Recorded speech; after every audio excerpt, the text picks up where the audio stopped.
जंगल में जब आपको किसी जानवर का शिकार दिखता है तो वो सिर्फ एक मरा हुआ शरीर नहीं होता, वो जंगल की एक कहानी होती है जिसे पढ़ना आता हो तो शिकारी खुद सामने आ जाता है। सबसे पहले नजर डालिए शिकार की जगह पर।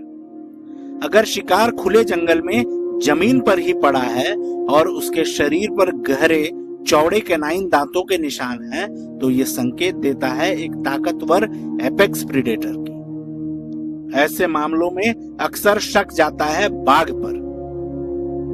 बाघ अपनी ताकत और वजन पर भरोसा करता है। वो शिकार को ज्यादा दूर नहीं घसीटता और न ही उसे छुपाने की जरूरत समझता है।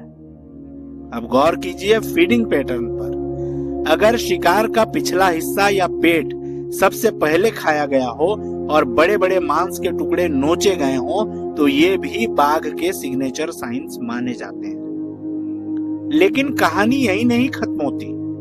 अगर वही शिकार किसी पेड़ पर लटका हुआ मिले या झाड़ियों में अच्छे से छिपाया हुआ हो तो तस्वीर बदल जाती है। यहाँ एंट्री होती है जंगल के सबसे साइलेंट शिकारी की, तेंदुआ। तेंदुआ ताकत से ज्यादा स्टेल्थ, स्ट्रेटेजी और सरप्राइज पर भरोसा करता है। वो जानता है कि जंगल में बड़े शिकारी भी हैं, इसीलिए शिकार को ऊंचाई पर ले जाकर सुरक्षित रखना इसकी आदत है। तेंदुए का खाना साफ सुथरा होता है। अक्सर छाती या गर्दन के आसपास से फीडिंग शुरू होती है और वो एक ही शिकार को कई दिनों तक इस्तेमाल कर सकता है। अब बात करते हैं उस पल की जब इंसान और जानवर आमने सामने आ जाए। अगर जंगल में अचानक सामना हो जाए बाघ से तो वो अक्सर रुकता है।